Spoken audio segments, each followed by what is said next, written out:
What's up, the Morning Revolution Church? Ahoy! My name is Jared, and I'm glad to be here today, and I'm glad that you are here today as well. Let me say one thing before we start to dive in, that today is our 12-year anniversary marriage. And so I thank God for you guys, but I thank God for my wife. I don't even know where she is. She's somewhere out. Well, she probably went out, probably knew when I was going to say that. Honestly, it's been awesome. I also want to say that it's the Abramsons' anniversary this week too. So when you see Tim and Ashley, congratulate them on 4 years. There's Tim right there just walking. I just saw him carrying 1 or 2 babies, maybe 3, I don't know. So yeah, just congratulate those guys. The examples we want to set with the most beautiful message on the planet, the gospel. And what he continues to do. Oh yeah, there you go. Is it hot in here? It feels hot! Sorry, James Brown comes out of me in the summertime. We are in our current sermon series, the book of Mark, the gospel of the servant Savior, the one who changes hearts, the one who saves sinners, the one who transforms communities unto himself. That we get our title from Mark 10:45, that the Son of Man came not to be served, but to serve, and to give his life as a ransom for many. Before we get started, let me just say this. We all recognize different types of authority in many different forms. And should I do this right here? That's better. Better, Dale? Yeah. All right. If there's something in us that naturally resists this authority, now, we challenge authority because we think that we usually know better than people in authority, or we just want the power that they have. We all do this. Authority is something that we all wrestle with. In fact, I would say it's a gene problem. It goes way back to Genesis 3, that it goes back when Satan questioned God's authority, when he said, did God really say? And so our first parents questioned God's authority. They wanted to be God rather than submit to God. And because of that, I think we will always wrestle with authority under the sun until Christ comes back. Different forms, different shapes. I think we have a major challenge too when we look at authority, because authority is something that not only does it challenge us, or people challenge us, but really it challenges us when somebody speaks into our life and ultimately we don't like what they have to say. Authority is just, it's a hard thing. And let me just say one of the reasons, not the only reason, there's many, a vast array of reasons for why punk rock music is the best music. This is just one of the reasons. Some of you guys might say punk rock music isn't the best. One Direction kind of music is. I don't even know what kind of music. Boy band music. That's not the best music. Neither is country western, because that's your opinion. But let me just give you one reason why punk rock music is one of my favorites. Because they actually challenge an authority in just about every single song that is written. They challenge the authority in the ways that it's been abused, though. And I want us to look at some of those things that we're ultimately going to look at today when we open the text from Mark. That authority is not only something we wrestle with, but I think we resist it in many areas. And I think that's something that's going to be, God's been preparing me this week, and I think there's some things that God has to say to each and every one of us this morning. So when you think punk rock music, beyond the leather pants, beyond the torn jeans, beyond the mohawks, there are some pretty rad mohawks. Beyond the spiked collars, which I don't usually claim that for punk rock music. Kind of like, as an Irishman, even though it's not an Irish thing to wear kilts, we're Scottish, but it's one thing where, just because I'm Irish, I'm not going to wear kilts. Same thing with the spikes for punk rock music. Let me just say that. I also want to make one special note too, that in regards to authority, there are people who misuse authority. We've seen many failed examples of authority who have failed us through abuse, through oppression, through manipulation. I want to be clear that that is sin.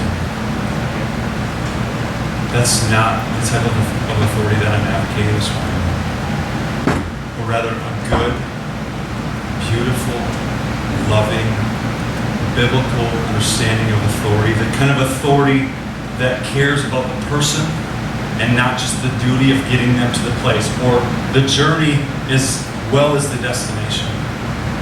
Where somebody's at and the vehicle and what it's going to take to actually get them to that next place as a family, as the body of Christ. So for those who are interested, here's the roadmap for where we're going this morning. We are going to look at authority. You're like, yep, you said I think 17 times. Now you're thinking, probably about 17 times. We're going to look at God's authority. We're going to look at man's authority. We're going to look at our response to authority from the passage that Dale read.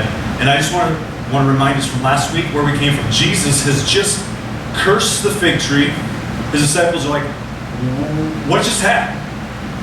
Can he do that? And he does, because they come to it after they go to the temple, after he has cleansed the temple. In his anger, he has cleansed the temple, and what has happened is the reason why he cleanses the temple, what he does in his anger is this, that people have manipulated, particularly the people who are supposed to be shepherding the flock of God, have manipulated the whole purpose of what the temple is.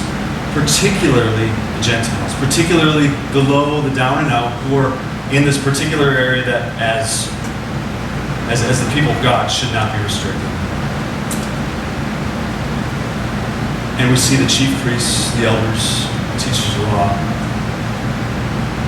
begin to challenge his authority, why he is doing what he is doing, ultimately saying, can he do that? Who does Jesus think he is?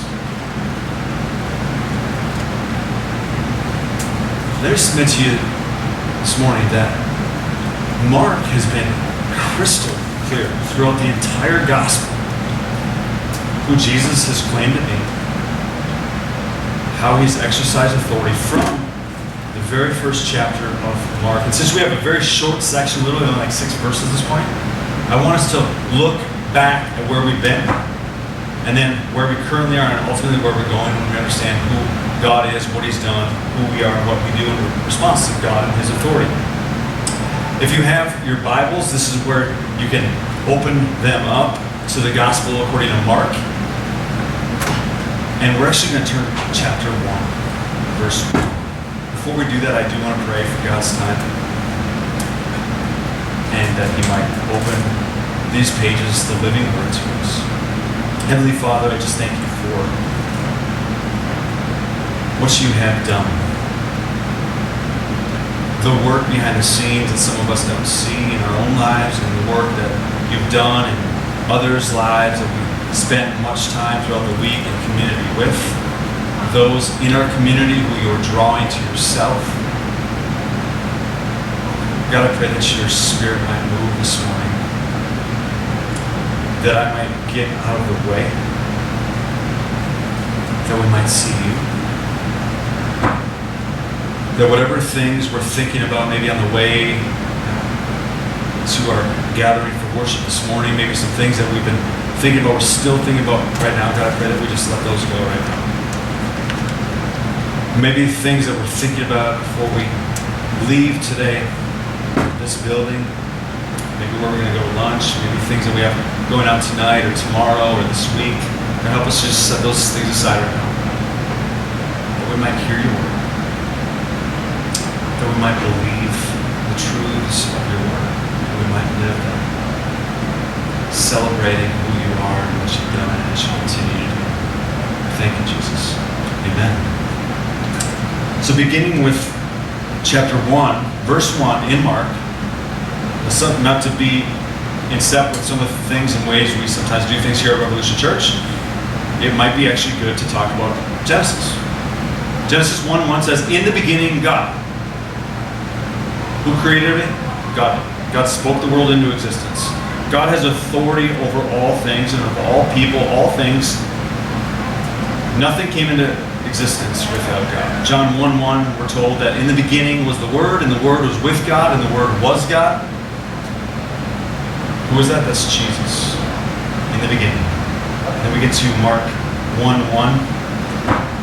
And I want to look through a couple passages. These are all here on purpose that are going to lead us up to the passage that we're at today. I just want us to look at what Jesus does, what he says, and how he says it to particular people and the particular place and the setting in which he's speaking. Mark 1:1, it says this: the beginning of the gospel of Jesus Christ, the Son of God. Now first, I think it's important for us to recognize that this is the beginning of the gospel,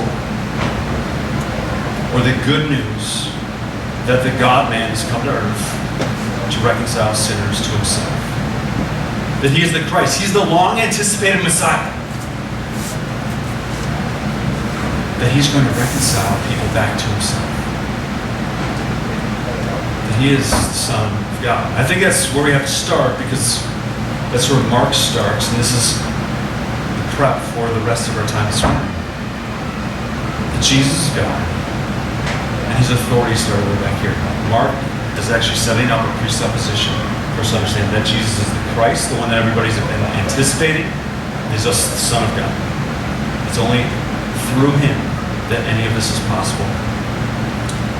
Now if you turn with me to Mark 1, verse 21 through and 22. And they went into Capernaum, and immediately on the Sabbath he entered the synagogue and was teaching. And they were astonished at his teaching, for he taught them as one who had authority, and not as the scribes. Turn with me to the next verse in verse 23 through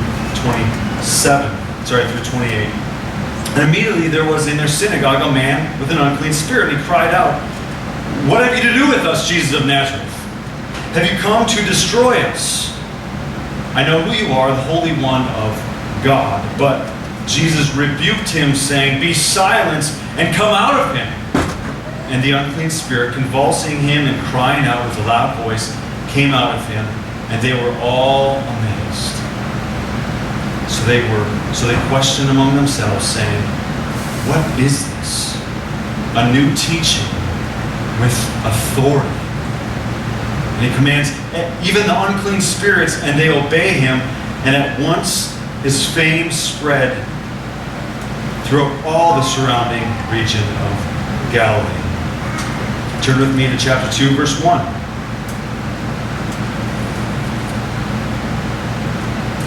And when he returned to Capernaum after some days, it was reported that he was at home. And many were gathered together, so that there were no room, not even at the door. He was preaching the word to them, and they came, bringing to him a paralytic carried by 4 men. And when they could not get near him because of the crowd, they removed the roof above him. And when they had made an opening, they let down the bed on which the paralytic lay. And when Jesus saw their faith, he said to the paralytic, "My son, your sins are forgiven." Now some of the scribes were sitting there questioning in their hearts, "Why does this man speak like that? He is blaspheming. Who can forgive sins but God alone?" And immediately Jesus, perceiving in his spirit that they had questioned within themselves, said to them, "Why do you question these things in your hearts? Which is easier to say to the paralytic, 'Your sins are forgiven,' or to say, 'Rise, take up your bed and walk'? But that you may know that the Son of Man has authority on earth to forgive sins." And he said to the paralytic, "I say to you, rise, pick up your bed and go home." And he rose and immediately picked up his bed and went out before them all, so that they were all amazed and glorified, saying, "We never saw anything like this." Chapter 2, verse 15. And as he reclined at table in the house, many tax collectors and sinners were reclining with Jesus and his disciples, for there were many who followed him. And the scribes and the Pharisees, when they saw that he was eating with sinners and tax collectors, said to his disciples, "Why does he eat with tax collectors and sinners?" And when Jesus heard it, he said to them, "Those who are well have no need of a physician, but those who are sick. I came not to call the righteous, but sinners." Chapter 2, verse 18. Now John's disciples and the Pharisees were fasting, and people came and said to him, Why do John's disciples and the disciples of the Pharisees fast, but your disciples do not fast? And Jesus said to them, Can the wedding guests fast while the bridegroom is with them? As long as they have the bridegroom with them, they cannot fast. The days will come when the bridegroom is taken away from them, and then they will fast in that day. Chapter 2, verse 23. On one Sabbath he was going through the grain fields, and as they made their way, his disciples began to pluck heads of grain. And the Pharisees were saying to him, Look, why are they doing what is not lawful on the Sabbath? They said to them, Have you never read what David did when he was in need and hungry? He and those who were with him, how he entered the house of God in the time of Abiathar the high priest and ate the bread of the presence, which is not lawful for anyone but the priests to eat, and also gave it to those who were with him.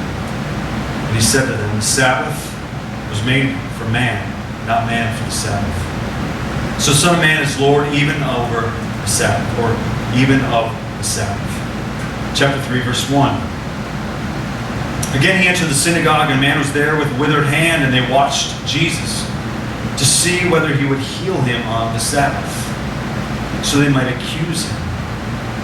And he said to the man with the withered hand, Come here. And he said to them, Is it lawful on the Sabbath to do good or to do harm? To save life or to kill? But they were silent.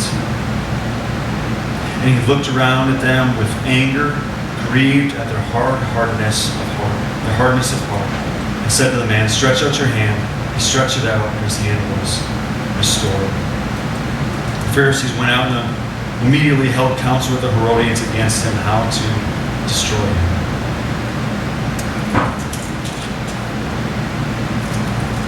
Chapter 4, verse 35.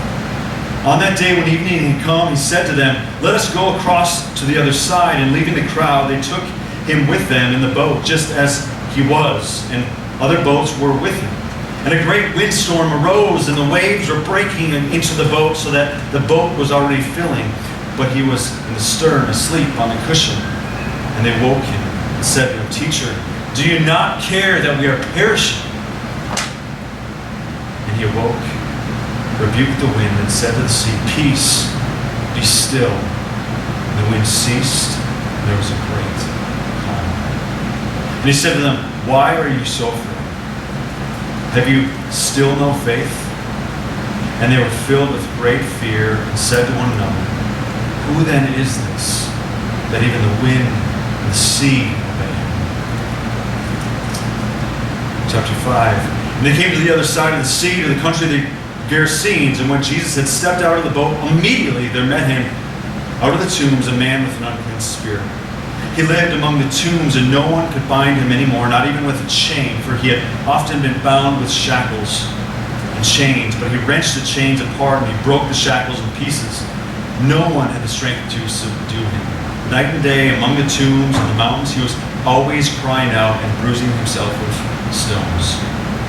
And when he saw Jesus from afar, he ran and fell down before him, and crying out with a loud voice, he said, What have you to do with me, Jesus, Son of the Most High God? I adjure you, by God, do not torment me. For he was saying to him, Come out of the man, you unclean spirit. And Jesus asked him, What is your name? And he replied, My name is Legion, for we are many. And he begged him earnestly not to send them out of the country. Now a great herd of pigs was feeding there on the hillside, and they begged him, saying, Send us to the pigs, let us enter them. He gave them permission, and the unclean spirits came out and entered the pigs, and the herd, numbering about 2,000, rushed down the steep bank into the sea and were drowned in the sea. The herdsmen fled and told it to the city and the country, and people came to see what it was that had happened.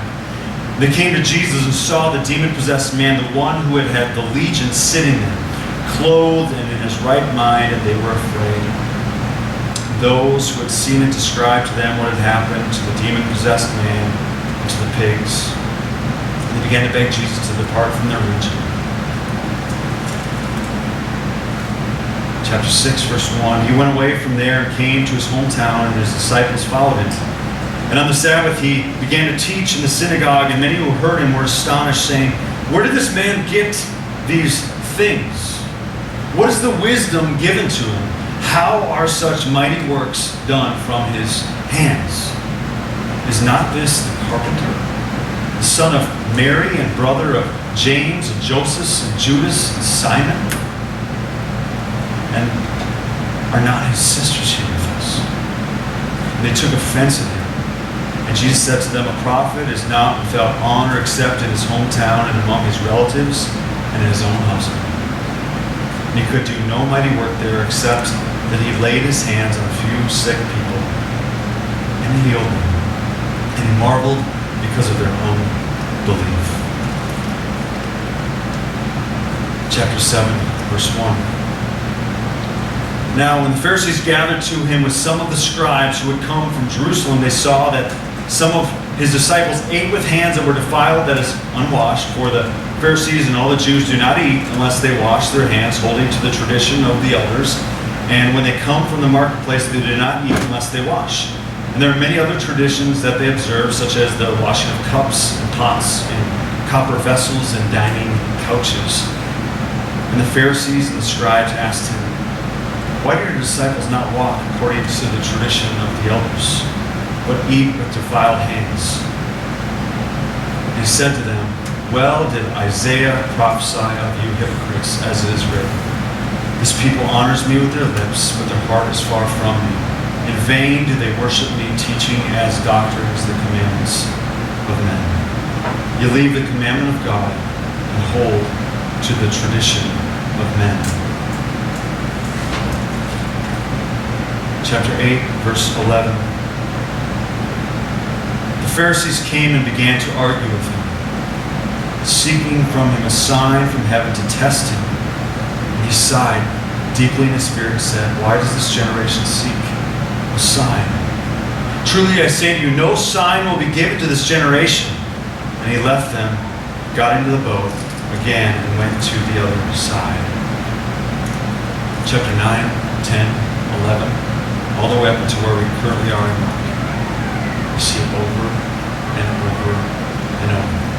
Jesus speaks, his authority is challenged.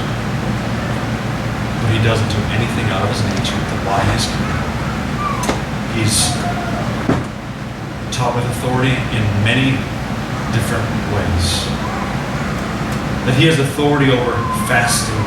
He has authority over the Sabbath. He has authority to heal brokenness. Authority over nature and creation. Authority over demons. Authority over family dynamics. Authority over the traditions of men. Authority over signs. Authority even over the law. Now let's look deeper into the passage that we have this morning. I divided this up into 3 small sections, because I wanted to see that this is a thread that we've seen throughout the entire book of Mark.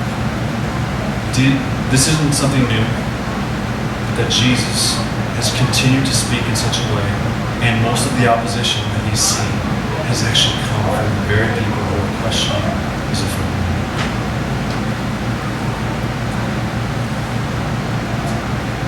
Part 1, and they came again to Jerusalem, and as he was walking in the temple, the chief priests and the scribes and the elders came to him, and they said to him, "By what authority are you doing these things, or who gave you this authority to do them?" Now, we need to understand too that these 3 groups of people, the scribes, the chief priests, and the elders, are the same 3 people that Jesus has prophesied 3 times. He's seen opposition from these guys quite some time throughout the entire time in the Gospel of Mark. from these particular people. In fact, he even says, the Son of Man must be delivered up unto chief priests, the elders, scribes, that he'll be tortured and he'll be killed and then he'll rise 3 days later. He says that 3 times, and each time he adds more detail about what they're going to do and how he's going to live his lifetime. Now, an important detail, these 3 groups form one huge group called the Sanhedrin. Sanhedrin is the largest ruling class in Israel. There's no higher authority except for God himself. So these are the top dogs who have come out and are challenging Jesus. All 3 of them are completely unified. They're asking, by what authority are you doing this? It's like, we saw what you did yesterday, Jesus. We saw you tipping over the tables. We saw you pushing people out of the temple. We saw you not letting people in. We saw pigeons and birds flying and lots of animals and commotion. What gives you that right, Jesus? Who do you think you are? That's what they're saying. See, they're already angry. We didn't say this last week, but I wanted to make sure that we say it this week. Anger is not sin. However, if it consumes us, we have to be very careful. These people are consumed with their anger and already moved on to the next step. There's one thing between righteous anger, and it's few and far between. I don't think it's on a regular occurrence. That Jesus had righteous anger, they didn't know. These guys have actually just swallowed the bitter pill of bitterness. They already have swallowed the bitter pill of slander, and they're about to swallow the bitter pill of malice. These are all logical progressions that the Apostle Paul talks about if we don't go and check where our anger is at, where our motives are at.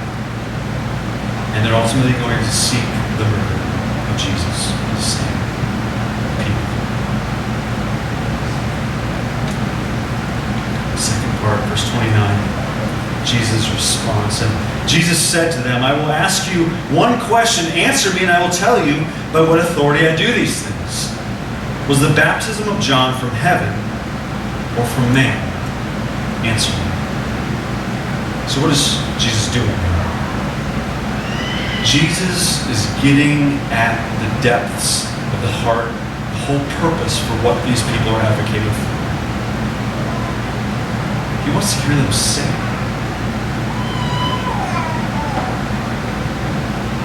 So what is he doing? He says, was the baptism of John, did that come from man or from God? Answer this and I'll tell you. Now, the baptism of John, what Jesus is getting at is the ministry of John. The mission of John. From heaven means from God. Now sometimes we don't always know that, but the Jews would not say God's name audibly. They would say from heaven. In other words, from God. They want to be very careful, not profane the name of God. So Jesus says, did this come, did John's mission, John's ministry, was that from man or was that from God? Because there's part where you might say, well, maybe they're just confused. These are the teachers of the law, the scribes, the ones who are supposed to be leading all of Israel. They're not confused. They know exactly what they're saying and the spirit behind it. And that's what Jesus is addressing. They don't know what to do with John. They didn't know what to do with John when he was alive. They're like, who is this guy? He doesn't have the same seminary training that they did. He doesn't wear the fancy robes. In fact, John the Baptist wore sackcloth and a belt. And he lived in the wilderness or the land of the dead. He didn't have the regular diet that these guys did. He ate locusts and honey. Right? If John walked in here, we would all be like, he's a different cat. He's a different cat. But John also had a message. He confronted the religious and political leaders of the day. Why did he do it? Because he was preparing the way for Jesus. It was prophesied about him hundreds of years in advance. Through Malachi, through Isaiah. He was the voice of the one calling out in the desert. Prepare the way for the Lord. That was John. They don't know what to do with John. To paraphrase what Jesus is saying, do you think God was behind John's mission? That prepared the way for me. That's what Jesus is asking. That's what they're hearing. We also know at the beginning of Jesus' ministry, we find out early in the first part of Mark. Not only does John prepare the way for Jesus, but at Jesus' baptism, we have the authority of God. God the Father speaks, "This is my Son with whom I am well pleased." Later on, we're told, "And listen to him." Coming from God the Father, speaking on behalf of the Son. Beginning Jesus' ministry. We have God the Holy Spirit there show up, descending like that of a dove. And Jesus has never done anything out of his character, out of why he has come in the first place. As a servant, Savior, laying his life down for sinners like you and me.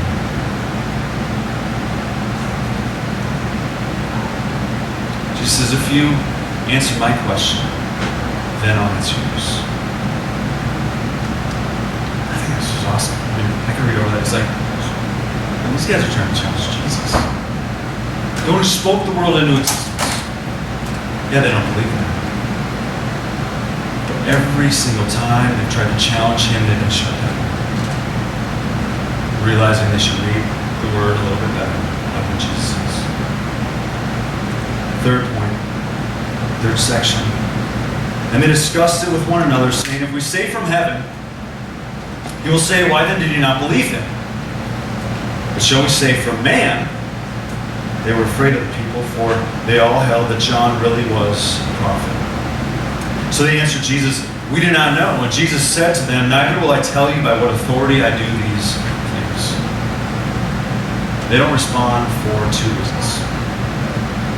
They know that Jesus has caught them in their deceit, and they're trying to trick him, and they're trying to manipulate the situation. Angry at Jesus, already have plans for what they want to do to Jesus.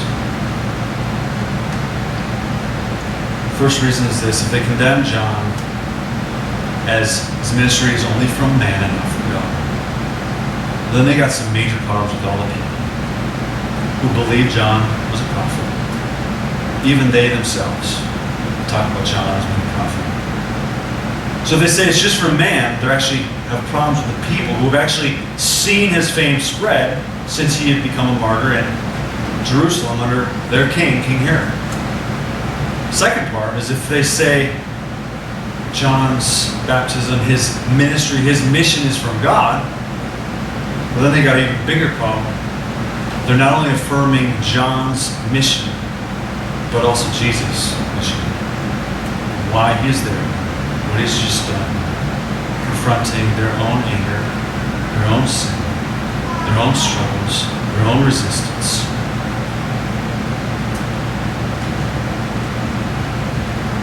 The answer that Jesus wants them to see is getting at revealing hearts. Who he is and what he's about. If we remember last week, Jesus, when speaking to the fig tree,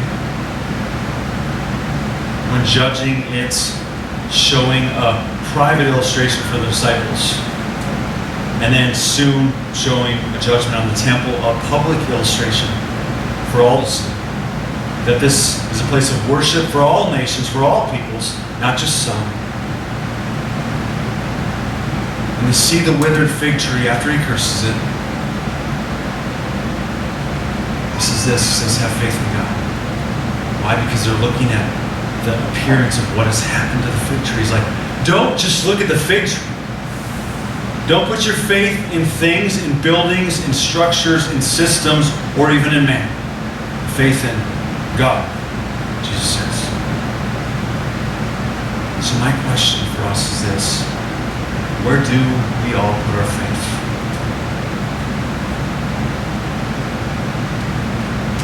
Is it people pleasing? Do we have a higher fear of man versus a fear of God?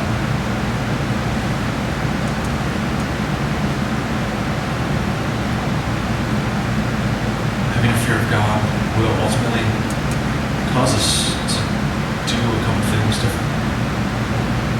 It means that we will suffer with us. It means we will have pain. It means people will disagree with us. People will not like some of the things that we say. People will struggle. And we will suffer persecution. It's not an if, it's a matter of when. For the sake of the gospel, the good news, Jesus lays down his life for the sake of some. And then he takes it back up, victorious.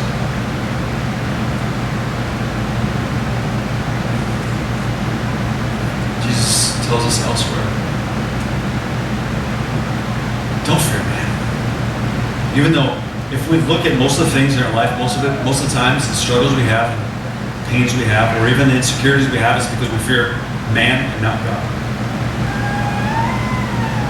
Jesus says, don't fear man. All you can do is take your life. Now, some of you are like, yeah, that's going to hurt. They could take our life. Jesus says, don't fear man. Fear the one who actually has the power and authority to save or to destroy. That's what we fear. That's our holy God. That's the one who spoke the world into existence. That's the one who sends us on our behalf. Not because he had to, but because of the radical love of the Father in sending and punishing his Son in our place. The authority to lay down his life.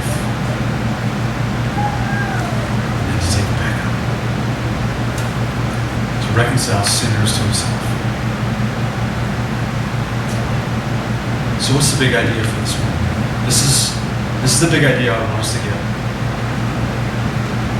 God has complete authority over each and every one. God does. Whether you believe it or not, he does. Whether you like it or not, he does.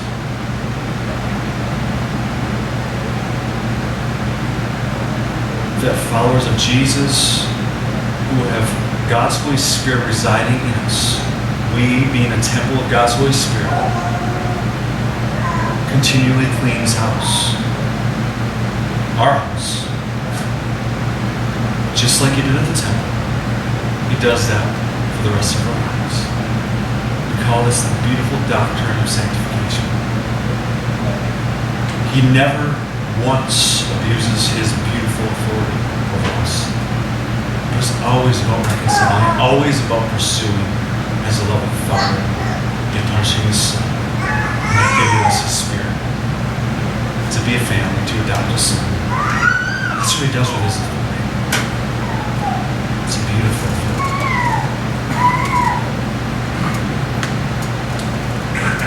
Let me ask us 3 questions, and then we're going to move to a time of response. I think if we're honest, we all wrestle with authority. And we have to ask these 3 questions. These are questions that I think might even be helpful when we move our chairs around in a little bit. Prayer and confession. So maybe ask ourselves. Maybe these are some convictions we have. First one is this: how are we resisting God's authority over us? Let me just say that again. How are we resisting God's authority over us? A wise and good friend of mine, when he told me in prepping for preaching, he said this: find out whatever the resistance is from the people to the text, to the Word of God, and spend the rest of the time to break it. What is the resistance that we have to God's authority over us? The second one is this: how are we not believing in God's authority to lead us, to forgive us, and to save us? Or maybe said differently, that same second question: how are we not believing in God's redemption? That no matter how jacked up we are, no matter how terrible, no matter what things we've done, God can and will forgive us. And then all we have to do is look at the cross in full submission to God. And the third is this: how are we willing to live redeemed lives under God's authority that's actually also been passed on to us?